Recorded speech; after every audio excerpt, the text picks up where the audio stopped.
രേണുസുതി വീണ്ടും ഒരു വീഡിയോ ആയിട്ട് വന്നിട്ടുണ്ട്. അവർക്ക് ഉദ്ഘാടനങ്ങളും കാര്യങ്ങളും ഒക്കെ വേണം, അതുകൊണ്ട് നിങ്ങൾ ആരെങ്കിലുമൊക്കെ വിളിക്കണം എന്നാ പറയുന്നത്.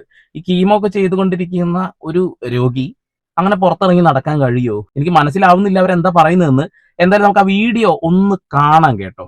ഹലോ, നമസ്കാരം. രേണുസുതിയാണ്. നിങ്ങൾക്കൊക്കെ അറിയാം, ഞാൻ ഒരിക്കലും എന്താ പറയാ, ഈ രോഗം വന്ന ഒരു മനുഷ്യനും എന്താ പറയാ രോഗമാണെന്ന് കള്ളം പറയത്തില്ല. നിങ്ങൾക്ക് എല്ലാവർക്കും അറിയാമോ ഇത് എന്തിനാണ് ഇട്ടേക്കുന്നത്? ഇത് വെറുതെ ഇടത്തില്ലല്ലോ, ഇത് ഹാർട്ടിലോട്ട്. അതെ അതെ അതെ, ഞാൻ കള്ളം പറയല്ല എന്നുള്ളത് ഒരു അവസ്ഥ ആലോചിച്ച് നോക്കിയേ. ഞാൻ കള്ളമല്ല എന്ന് പറയുന്നത് ആളുകളിലേക്ക് എങ്ങനെ എത്തിക്കാൻ കഴിയുമെന്ന് ആലോചിച്ച് സങ്കടപ്പെടേണ്ട അവസ്ഥ. ഇത്രയും നാൾ പറഞ്ഞ നുണകൾ ആളുകളുടെ കൈകളിൽ ഉള്ളത് കൊണ്ട് തന്നെ, അവരത് കണ്ടതും കേട്ടത് കൊണ്ട് തന്നെ ഒരു അസുഖം വന്നപ്പോ ഞാൻ പറഞ്ഞല്ലോ, പുലി വരുന്നേ പുലി എന്നൊരവസ്ഥയിലേക്ക് രേണു മാറി എന്നുള്ളതാണ്. കഷ്ടാണ് കേട്ടോ. വെറുതെ ഒരാൾക്ക് രോഗമില്ലാത്ത ഒരാൾക്ക് കുത്തിയിടത്തില്ല. ഞാൻ പറയാൻ വന്ന വേറൊന്നുമല്ല, പറയുന്നവര് പറഞ്ഞുകൊണ്ടിരിക്കട്ടെ, എനിക്ക് കുഴപ്പമില്ല. എന്നെ സ്നേഹിക്കാൻ ഒരുപാട് പേരുണ്ട്. പറയുന്നവർ പറഞ്ഞുകൊണ്ടിരിക്കട്ടെ, എനിക്കൊരു കുഴപ്പമില്ല എന്നുള്ളതാണ്. ഞാൻ സൈഡിൽ ഇപ്പോൾ ഓരോ സ്ക്രീൻഷോട്ട് കാണിച്ചു തരാം. അവർ ഓരോ കമന്റുകളും ഇങ്ങനെ കണ്ട് അത് കട്ട് ചെയ്ത് ഇങ്ങനെ കൊണ്ടുപോയി ഇട്ടുകൊണ്ടിരിക്കുകയാണ്. എന്തിനാണോ ഇതൊക്കെ ചെയ്തുകൊണ്ടിരിക്കുന്നത്? എന്താണ് ഇതിന്റെയൊക്കെ ആവശ്യം? ഡോക്ടർ തന്നെ പറഞ്ഞു. ഇപ്പൊ ഞാൻ അനുമോള് രേണുവിനെ കണ്ടു വന്ന സമയത്ത് ഒരു ബൈറ്റ് കൊടുത്തിരുന്നു, അതൊന്ന് കാണിച്ചു തരാം, ഒന്ന് കണ്ടു വെക്ക് നിങ്ങൾ. വിളിച്ചപ്പോൾ ഞങ്ങൾ പറഞ്ഞൊരു സമയം നോക്കി വരാമെന്ന്. അങ്ങനെ ഞങ്ങൾ പോയി കണ്ടു. ഹെൽത്ത് ഒക്കെ ഇച്ചിരി മോശമാണ്. പിന്നെ ഓക്കെ ആയി വരും എന്നാണ് ഞാൻ പ്രതീക്ഷിക്കുന്നത്. എല്ലാവരും നന്നായി പ്രാർത്ഥിക്കുക. വരും, ഉറപ്പായിട്ടും വരും. പിന്നെ ഇപ്പൊ കുറച്ച് സോഷ്യൽ മീഡിയയിലൊക്കെ കുറച്ച് നെഗറ്റീവ് ഇതൊക്കെ കാണുന്നുണ്ട്. പുള്ളിക്കാരിക്ക് അതൊക്കെ കാണുന്നതുകൊണ്ട് അതിന്റെ ഒരു ഫ്രസ്ട്രേഷൻ കാര്യങ്ങളുണ്ട്. അപ്പൊ അതിന്റെ ഇതിലാണ് പുള്ളിക്കാരി ഓരോ വീഡിയോ ഞങ്ങൾ പറഞ്ഞു, അങ്ങനെ വീഡിയോ ഒന്നും ചെയ്യാൻ നിൽക്കണ്ട, ഇൻസ്റ്റാഗ്രാം തുറക്കാനേ പോട്ടെ, ഫോൺ എടുക്കണ്ടെന്ന് പറഞ്ഞിരിക്കുക. ഡോക്ടേഴ്സ് ഒക്കെ വഴക്ക് പറയുന്നുണ്ട് പുള്ളിക്കാരി ഇതുപോലെ ഫോൺ യൂസ് ചെയ്യുന്നതിനെ പറ്റി, പിന്നെ ഇങ്ങനെയുള്ള വീഡിയോസ് ഒക്കെ കാണുന്നതും പിന്നെ പ്രതികരിക്കുന്നതൊക്കെ. അപ്പൊ അതൊക്കെ നിർത്തി വെക്കാൻ പറഞ്ഞിട്ടുണ്ട്. അപ്പൊ അതൊക്കെ കേൾക്കാനൊക്കെ പറയുന്നുണ്ട്. എന്നോട് പറഞ്ഞു. പക്ഷേ പുള്ളിക്കാരി ഫുഡൊന്നും കഴിക്കുന്നില്ല. ഫുഡ് വെയിറ്റ് ഇപ്പൊ 34 ഉള്ളൂ. അപ്പൊ ഒരാൾ ഇപ്പൊ ഇത്രയും മരുന്ന് ഉള്ളിലോട്ട് പോകുമ്പോൾ ഒന്നെങ്കിൽ കുറച്ച് ഹെൽത്തി ആയിരിക്കണം, വെയിറ്റെങ്കിലും വേണം. ഒട്ടും ഹെൽത്തി അല്ല പുള്ളിക്കാരി. കഴിക്കുന്ന ഫുഡെല്ലാം ഒമിറ്റ് ചെയ്ത് കളയുന്നുണ്ട്. അപ്പം ഫുഡൊക്കെ കഴിച്ച് കുറച്ച് ഹെൽത്തി ആയിട്ട് പറഞ്ഞു. ഞങ്ങൾ പറഞ്ഞു കൊടുത്തു, പഴയതുപോലെ വേണം, പഴയതുപോലെ ഇറങ്ങേണ്ട, അഭിനയിക്കേണ്ട, ആവശ്യം ചെയ്യേണ്ടതൊക്കെ പറഞ്ഞു കൊടുത്തിട്ടുണ്ട്. കേൾക്കാന്നും പറഞ്ഞിട്ടുണ്ട്. അപ്പൊ പഴയതുപോലെ വരട്ടെ എന്നാണ്. ഇത് തന്നെയാണ് ആളുകൾക്ക് പറയാനുള്ളത്. ഇത്തരം ഒരു അസുഖം വരുന്ന സമയത്ത് ഇപ്പൊ കീമോ ഒക്കെ എടുത്തു കഴിഞ്ഞാൽ ഈ മൊബൈൽ ഫോണിലൊക്കെ ആരെങ്കിലും എടുത്ത് കളിച്ചുകൊണ്ടിരിക്കുക, കളിക്കില്ല. ഇവർക്ക് ഭയങ്കര വിഷമാണ് അത്ര ഈ കമന്റ് ഒക്കെ കണ്ടിട്ട്. അനുമോളൊക്കെ തന്നെ പറഞ്ഞത്ര ആ മൊബൈൽ ഫോൺ ഒന്ന് വാങ്ങി വെക്കാൻ. ഡോക്ടർ പറഞ്ഞത്ര മൊബൈൽ ഫോണിൽ കളിക്കാൻ നിൽക്കല്ലേ എന്നുള്ളത്, ഇത്തരം വീഡിയോസ് കാണല്ലേ എന്നുള്ളത്. പക്ഷെ അവർ കണ്ടുകൊണ്ടേയിരിക്കും, അവരതിന് മറുപടി കൊടുത്തുകൊണ്ടേയിരിക്കും. അത് റീച്ച് കിട്ടാൻ വേണ്ടി കിട്ടും, അതിലൂടെ സമ്പത്ത് ഉണ്ടാക്കുക എന്ന ലക്ഷ്യത്തോടു കൂടിയാണെന്നുള്ളതാണ്. ഓക്കെ, അവർ ചെയ്തോട്ടെ. പക്ഷെ അത് കണ്ടു ഇത് കണ്ടു വിഷമായി ഏതോ ഒരു വ്യക്തി, ഒരു കൂട്ടുകാരൻ പറഞ്ഞല്ലോ, അത് അവർ തന്നെ മറുപടി കൊടുത്തിട്ടുണ്ട്. അങ്ങനെയൊന്നും കെട്ടിത്തൂങ്ങി തീരേണ്ടവളല്ല ഞാൻ, അങ്ങനെ ചെയ്യൂല എന്ന് പറയുന്ന ഒരു സ്റ്റോറി ഇട്ടിട്ടുണ്ട് കേട്ടോ.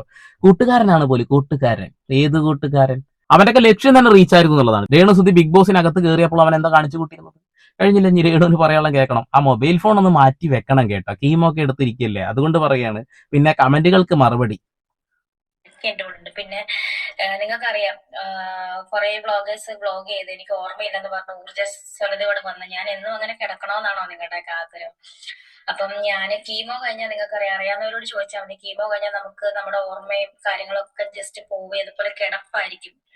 കിടന്നുണ്ട് ആ സമയത്തെടുത്ത വീഡിയോ ആണത്. അത് കഴിഞ്ഞ് ഞങ്ങൾക്ക് നിങ്ങൾ ഓർമ്മശക്തി നഷ്ടപ്പെട്ട് കിടക്കണം എന്നൊരു ആഗ്രഹമില്ല. ഞങ്ങൾക്ക് ആ റൂഹിജാൻ പറഞ്ഞ കുറച്ച് കാര്യങ്ങളും കൂടി അറിയണമെന്നുണ്ട്, അതുകൊണ്ട് മാത്രമാണെന്നുള്ളതാണ്, വേറെ കാര്യങ്ങളൊന്നുമില്ല.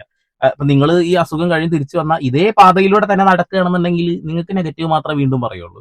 നിങ്ങൾ ദൈവപാതയിലേക്ക് പോകുന്നു എന്നൊക്കെ പറയുന്നുണ്ട്. പക്ഷെ നിങ്ങളെ കൊണ്ട് അതിന് കഴിയുമോ എന്ന് എനിക്ക് തോന്നുന്നില്ല. മനസ്സിനകത്ത് കുശുമ്പ്, അഹങ്കാരം, അഹംഭാവം, ഇത്തരം കാര്യങ്ങൾ കൊണ്ടു നടക്കുന്ന ഒരാൾക്ക് ആ ഒരു പാത സ്വീകരിക്കാൻ കഴിയില്ല. അതൊക്കെ ഒഴിവാക്കി പരിശുദ്ധ എന്നുള്ളൊരു സംഭവമുണ്ട്, പരിശുദ്ധർ എന്നൊരു സംഭവമുണ്ട്. തെറ്റുകൾ ഇനി ചെയ്യില്ല എന്നും മനുഷ്യന്മാരെ കണ്ടാൽ തിരിച്ചറിയുമെന്നും ആളുകളെ എങ്ങനെ സ്നേഹിക്കണമെന്നും മനസ്സിലാക്കുന്ന ആളുകൾ, മറ്റുള്ള ആളുകളുടെ പരിഭവങ്ങളും മറ്റുള്ള ആളുകളുടെ ആശങ്കകളും ഒക്കെ കേട്ട് കഴിഞ്ഞ് അത് മനസ്സിലാക്കാൻ കഴിയുന്ന ഒരു മനസ്സുള്ള ആളുകൾക്ക് അതിന് കഴിയുള്ളൂ. അത് നിങ്ങളെ കൊണ്ട് കഴിയുമെന്ന് എനിക്ക് യാതൊരു പ്രതീക്ഷയില്ല. പക്ഷെ അത് മാറി നിങ്ങൾ നന്നാവട്ടെ എന്ന് ഞാൻ ആഗ്രഹിക്കുന്നുണ്ട് കേട്ടോ. അത് അത്രയേ ഉള്ളൂ. ഓക്കെ, ഇപ്പൊ കുറെ ആളുകൾ വീണ്ടും രേണുവിനെ ക്രൂശിക്കാൻ തുടങ്ങിയിടോ. ക്രൂശിക്കാന് ഞാനൊക്കെ അച്ഛ എന്ന് വിളിച്ചത് ഒരൊറ്റ വ്യക്തിയാണ്. അതുകൊണ്ട് നിലപാടിൽ നിന്നൊന്നും നമ്മൾ മാറില്ല. വന്നു എപ്പോഴും എന്റെ കുഞ്ഞിന് വേണ്ടി ഞാൻ ഓക്കെ ആയല്ലേ പറ്റത്തുള്ളൂ. എന്നെ സ്നേഹിക്കുന്ന ഒരുപാട് പേരുണ്ട്. പിന്നെ നിങ്ങൾക്കറിയാം, എന്റെ വരുമാന മാർഗം ഇപ്പം ഒന്നുമില്ല.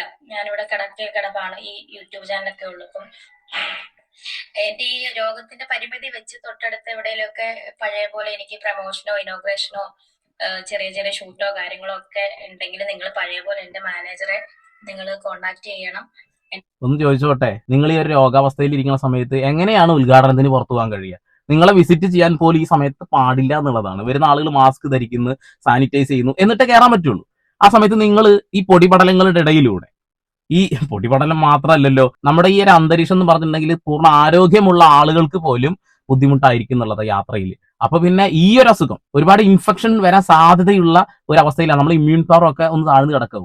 അപ്പൊ നിങ്ങൾ ഭക്ഷണം കഴിക്കുന്നില്ല, എന്തൊക്കെ കാര്യങ്ങളാണ് അറിയാൻ കഴിഞ്ഞത്, വെയിറ്റ് ഒക്കെ വളരെ താഴ്ന്നു കിടക്കുകയാണ്, പിന്നെ ഭയങ്കര ടെൻഷനാണ്. ഈ ടെൻഷൻ സ്വയം വരുത്തി വെക്കുന്നതാണെന്നുള്ളതാണ്.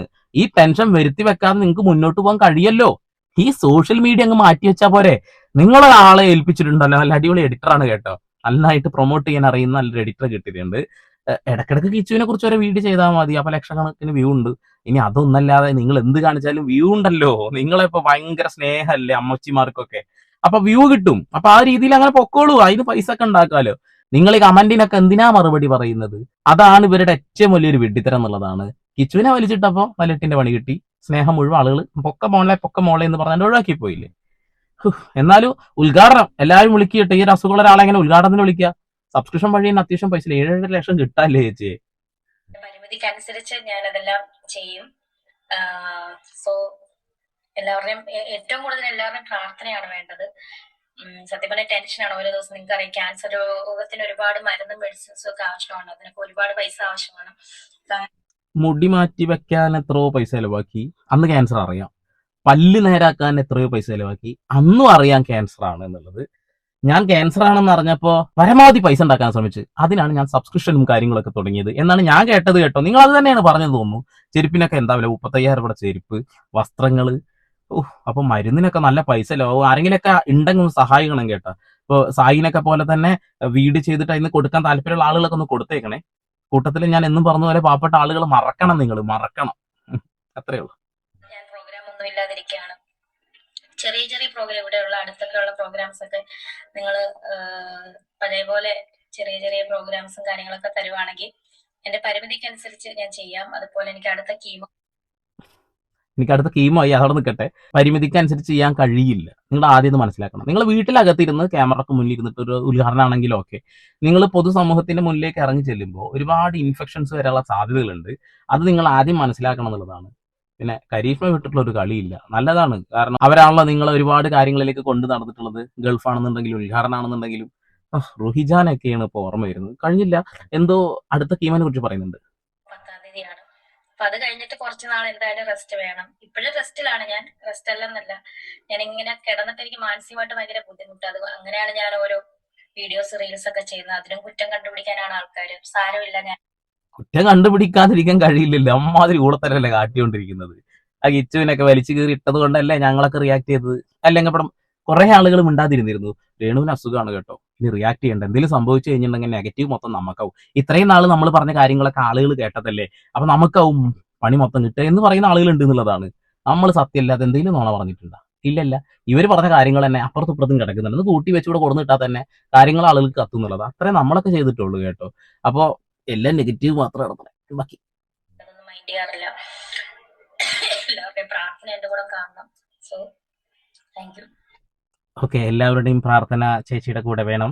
എല്ലാവരും പ്രാർത്ഥിക്കണം. ഞാനും പ്രാർത്ഥിക്കുന്നുണ്ട്, തീർച്ചയായിട്ടും പ്രാർത്ഥിക്കുന്നുണ്ട്. പക്ഷെ നിങ്ങൾ ആ ഒരു മണ്ടത്തരങ്ങൾ ഒന്ന് അവസാനിപ്പിക്കണം എന്നുള്ളതാണ്. ഞാൻ ഇവരുടെ സ്റ്റോറീസ് കുറച്ചുകൂടെ സേവ് ചെയ്ത് വെച്ചിട്ടുണ്ടായിരുന്നു കേട്ടോ. ഒരുത്തന്റെയും വീഡിയോ കണ്ട് മനം നൊന്ത് അത് ചെയ്യാൻ ശ്രമിക്കുന്നവൾ അല്ല ഈ രേണുസുതി. അതാണ് ഉർമീസ്. ഓക്കെ, പണ്ടേ ചെയ്തേനെ. അങ്ങനെയാണെങ്കിൽ നല്ല കിടിലൻ സാധനം കേട്ടോ. ഈ സാധനമൊക്കെ ഇട്ടിട്ടുണ്ടെങ്കിൽ ആൾക്കാർക്ക് കൂട്ടി വായിക്കാൻ നല്ല സുഖമായിരിക്കും. എന്നെ പോലെ ക്യാൻസർ വന്ന ആരെങ്കിലും ഉണ്ടെങ്കിൽ പ്ലീസ് മെസ്സേജ് മൈ DM. എന്തിനാണ് ഈ മൊബൈൽ ഫോൺ ഉപയോഗിക്കുന്നത്? ഉപയോഗിക്കണ്ടെന്ന് ഡോക്ടർ പറഞ്ഞതില്ലേ? എന്നിട്ട് അതും കൂടിയും കേൾക്കാനായിരിക്കും അല്ലേ? കൊള്ളാം. എന്നെ പോലെ ക്യാൻസർ വന്ന ആളുകൾ ആവാൻ സാധ്യത കുറവാ. ക്യാൻസർ അവർക്ക് ചിലപ്പോൾ പാരമ്പര്യമായിട്ട് വന്നിട്ടുണ്ടാവും. എന്തായാലും നിങ്ങളെ പോലെ പ്രാക്ക് കിട്ടിയിട്ടൊന്നും വരാനുള്ള സാധ്യതകളില്ല. ഇതൊക്കെ ഞാൻ പറഞ്ഞതായിട്ട് നിങ്ങൾക്ക് തോന്നണ്ട. രജിത് സാർ അവിടെ പറഞ്ഞു വെച്ചിട്ടുണ്ട് കേട്ടോ. എന്റെ വീഴ സമയം ആരൊക്കെ ഉണ്ടായിരുന്നോ അവരാണ് ഞാൻ എണീക്കുമ്പോൾ ഉള്ളവർ. അല്ലാത്തവരൊക്കെ എന്റെ നല്ല കാലത്ത് മാത്രം ഉള്ളവരായിരുന്നു. ഇവിടെ നിന്ന് എണീറ്റാൽ എന്റെ ഒപ്പം ഇപ്പോൾ കൂടെ ഉള്ളവർ മാത്രമായിരിക്കും എന്നും. ഒരുപാട് പ്രൊജക്റ്റുകൾ വെയിറ്റിംഗ് ആണ്.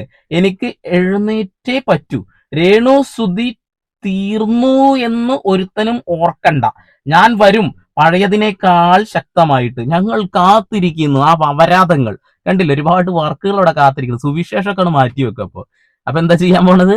അതാണ് പഴയ അപരാധങ്ങൾ. പഴയ അപരാധങ്ങൾക്ക് ഞങ്ങൾ കാത്തിരിക്കുന്നത്. പക്ഷെ റോഹിജാൻ പറയുന്നത് നിങ്ങൾ കുറച്ച് സത്യങ്ങൾ പറയാനുണ്ട്, ആ സത്യങ്ങൾ നിങ്ങൾ പറഞ്ഞില്ലെങ്കിൽ നിങ്ങൾക്ക് തിരിച്ചു വരവില്ല എന്നൊക്കെയാണ് അവർ പറയുന്നത്. നിങ്ങൾ ദൈവത്തിൽ അത്രമാത്രം വിശ്വസിക്കുന്നു, കർമ്മയിൽ വിശ്വസിക്കുന്നു, ആത്മാക്കളിൽ വിശ്വസിക്കുന്നു. തീർച്ചയായിട്ടും റോഹിജാൻ പറയുന്ന ആ വാക്കുകളൊന്ന് കേട്ട് നോക്കുക കേട്ടോ. എന്തെങ്കിലും പറയാനുണ്ടെന്നുണ്ടെങ്കിൽ അതൊക്കെ ഒന്ന് പറഞ്ഞേക്ക്. കരീഷ്മയൊക്കെ അവർ കോണ്ടാക്ട് ചെയ്തു എന്നിട്ടൊന്നും പറഞ്ഞില്ല എന്നാ പറയുന്നത്. വരാനുള്ളത് വഴി തങ്ങില്ല. പിന്നെ ഞാൻ നേരത്തെ പറഞ്ഞ പോലെ കുറച്ച് സ്റ്റോറികൾ അവർ ഇട്ടിട്ടുണ്ട്. ഓരോ ആളുകളുടെ കമന്റ് കൊടുത്തിട്ട് തലയിൽ വെച്ചിക്കുക. എന്താണ് അതിന്റെയൊക്കെ ആവശ്യമുള്ളത്? പിന്നെ അതിന്റെ ഇടയിൽ ഓരോ ആളുകളെ ഇറക്കിയിട്ട് ചെക്കനെ തീർക്കാൻ, അല്ലെ, ചെക്കനെ ഒതുക്കാനുള്ള പണി കളിക്കുക എന്നുള്ളതാണ്. കിച്ചുവിനെ നിങ്ങൾ എത്രയൊക്കെ താഴ്ത്തിക്കെട്ടാൻ ശ്രമിച്ചാലും നടക്കില്ല. ആ ചെക്കൻ അത്രമാത്രം ഫോളോവേഴ്സ് ഉണ്ട്. അവൻ ഒരിക്കലും നാശാവരുതെന്ന് പ്രാർത്ഥിക്കുന്ന, അവൻ ഒരിക്കലും തെറ്റായ കൂട്ടുകെട്ടുകളിൽ പോയി വീഴരുതെന്ന് ആഗ്രഹിക്കുന്ന ആളുകൾ ഒരുപാടുണ്ട് എന്നുള്ളതാണ്. രേണു ഒന്ന് മനസ്സിലാക്കിയാൽ മതി. നിങ്ങൾ അവനെ വലിച്ചു കീറ ഇട്ടുകൊടുക്കാതെ നല്ല രീതിയിൽ മുന്നോട്ട് പോയിരുന്നെങ്കിൽ നിങ്ങൾക്ക് ഇത്രമാത്രം നെഗറ്റീവ് ഉണ്ടാവില്ലായിരുന്നു. ആ നെഗറ്റീവ് പോസിറ്റീവ് ആയിരുന്നില്ലേ, അത് വീണ്ടും നെഗറ്റീവ് ആയി വരുന്നത് നിങ്ങളുടെ ആ നാക്ക് കൊണ്ടാണെന്നുള്ളതാണ്. അപ്പോൾ ഇവർക്ക് ഒരുപാട് മരുന്നിന്റെ ഒക്കെ ആവശ്യമുണ്ട്. ഇവർ വളരെ സിമ്പിൾ ആയിട്ട് ലക്ഷക്കണക്കിന് വ്യൂവേഴ്സ് ഉള്ളത് കൊണ്ട് സിമ്പിൾ ആയിട്ട് വീഡിയോ എടുത്തു കഴിഞ്ഞാൽ ആൾക്കാർ കാണാനുണ്ട്, കൊടുക്കാനുണ്ട്. പാവപ്പെട്ട ഒരു കൂട്ടം ആളുകളുണ്ട്, അവരെ തിരിഞ്ഞു പോലും നോക്കാനില്ല. ഇനി നിങ്ങളുടെ താല്പര്യമാണ് കൊടുക്കണോ കൊടുക്കണ്ടേ എന്നുള്ളത്. കൊടുത്താലും കൊടുത്തില്ലെങ്കിലും നിങ്ങൾക്കാണ് അതിന്റെ കൂലി കിട്ടാൻ പോകുന്നത്. വീണ്ടും വരെ പുതിയ വാർത്താ വിശേഷങ്ങളുമായി സന്ദീപ് ഇടപ്പാൾ സൈനിങ് ഓഫ്.